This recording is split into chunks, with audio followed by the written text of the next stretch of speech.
So as I'm closing the study in the book of Romans chapter 13, as we are in the series of study, so follow me as I finish from verse 8 all the way to verse 14 this afternoon for the Romans, the book of Paul to the Roman believers. Okay. Pay all your debts except the debt of love for others. You can never finish paying that. If you love your neighbor, you will fulfill all the requirements of God's law. For the commandments against adultery and murder and stealing and coveting, any other commandment are all summed up in this one commandment: love your neighbor as yourself. Love does no wrong to anyone, so love satisfies all of God's requirements. Another reason for right living is that you know how late it is. Time is running out. Wake up, for the coming of our salvation is nearer now than when we first believed. The night is almost gone. The day of salvation will soon be here. So don't live in darkness. Get rid of their evil deeds. Shed them like dirty clothes. Clothe yourselves with the armor of right living. And those who live in the light, we should be decent and true in everything we do, so that everyone can approve our behavior. Don't participate in wild parties, in getting drunk, or in adultery, in immoral living, or in fighting and jealousy. Verse 14. Okay. But let the Lord Jesus Christ take control of you, and don't think of ways to indulge your evil desires. So, beautiful admonition of the Apostle Paul as we are now in the area of our practical response to our relationship to the people around us.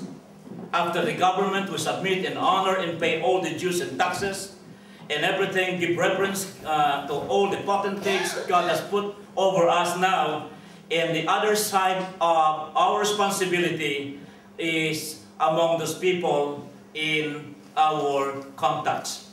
Love for the end of is near. Now the word today, as you can see, is rocked and shaken in a stronger magnitude compared a year ago. Now the storm Sandy left a painful devastation in the beautiful state of New Jersey, as you see the computer in the news, in a beautiful city or beautiful state of New York, or city of New York.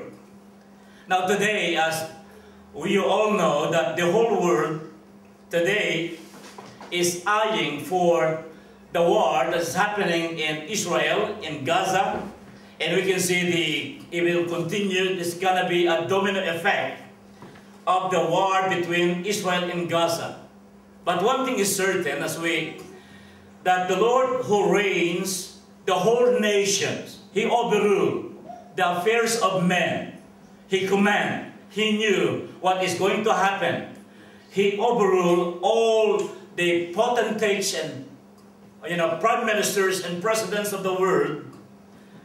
He is in control of what is happening today.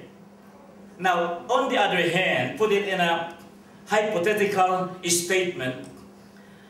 If the Lord allows the spread of this tension in the Middle East, if He allows, He knows everything, it is volatile, that will explode, and you will see in the Middle East, the only nation, the only democratic nations surrounded by the vicious and anti-Semitic dictatorship, war in a bigger scale is unavoidable if He allows.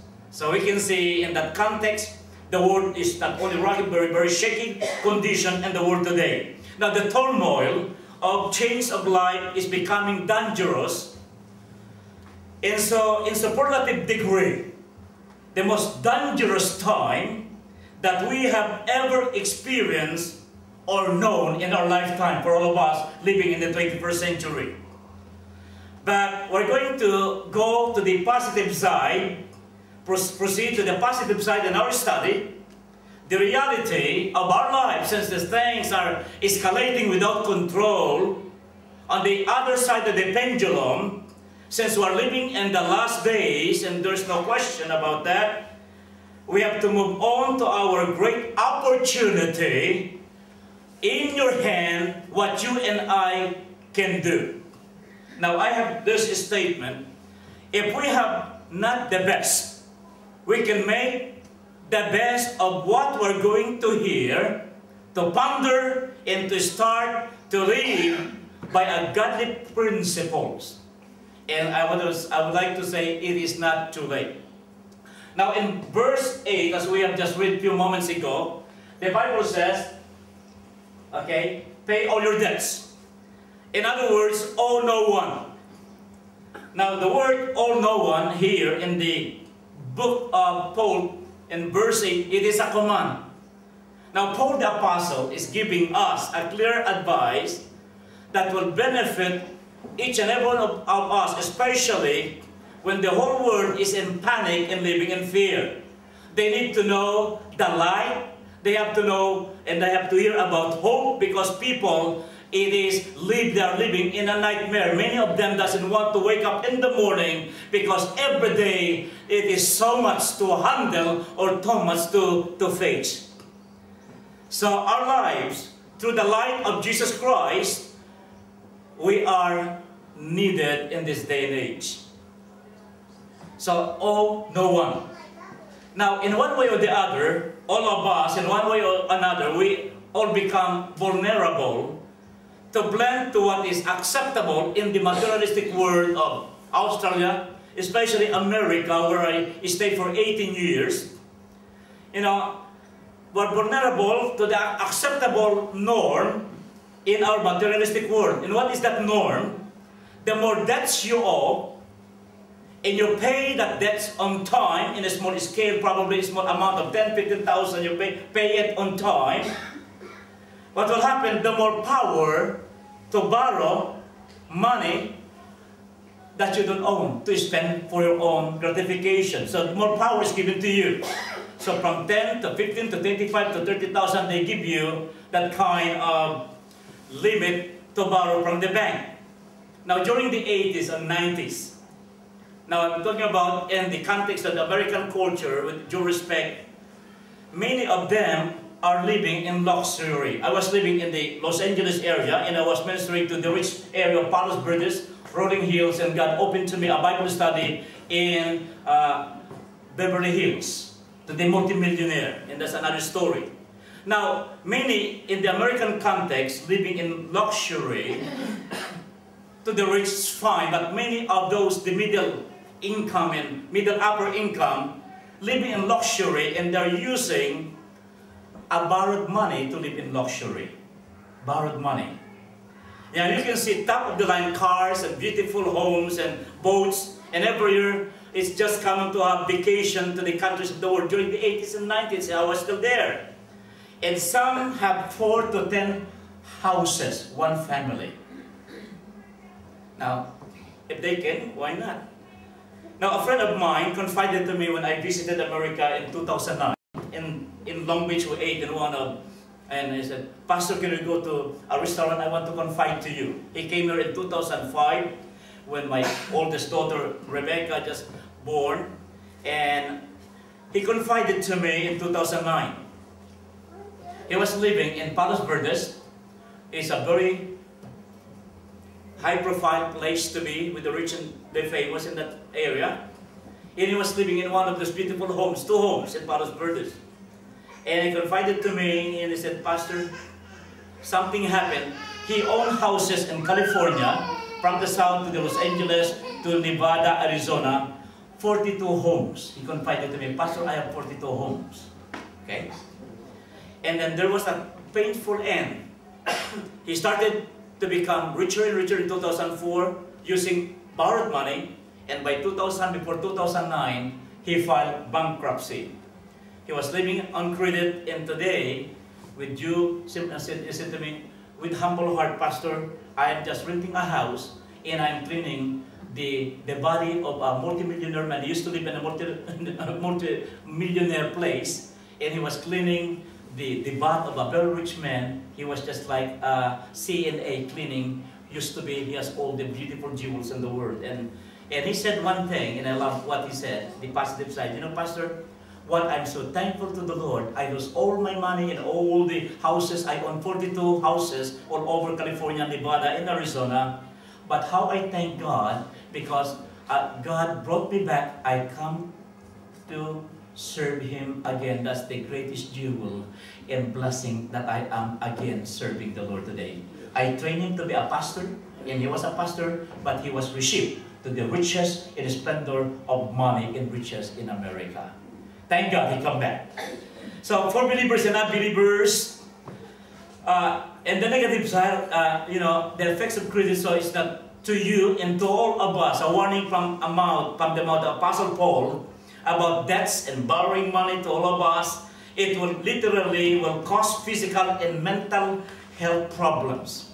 And then this will affect our emotional tone. We become some kind of irritable, affect our there will be some physical changes and affect the color of our hair, digestive organ, for reaction to sound of the phones. The moment this, the phone rang, is annoying sound, that will be the creditor again calling me, and so on and so forth. So every time you hear the sound, it's this annoying sound. Now later on, there will be a wage garnish, the court of the land. You know the story. The judge give order to the employer that the payment that they deserve, it will be directly debited from your check, and it will be given to the creditor. Sad reality.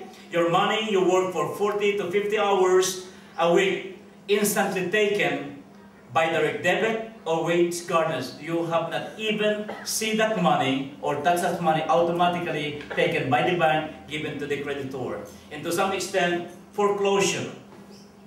3 to 4 months in a row, you're not able to pay, the house that you enjoy will be foreclosed. Now, this is a process, and I don't want to go in detail. I experienced that when I was deceived by the so-called Christian, kind of quote-unquote Christian, because I simply believe people, and that's the beginning that we become bankrupt in America. I bought a home that was already bankrupt. I spent too much money for 2 years, spending about $150,000, and I found out that I was putting that money in the open sea, and I was bankrupt because of deception. So, it is a foreclosure in a process, finally in an eviction out of your own house.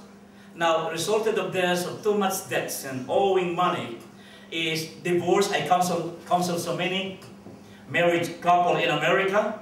Divorce, sickness, and to some extent, some of them ended up in suicide.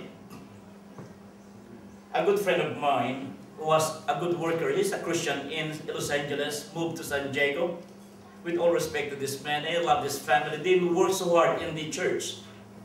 They're a church worker.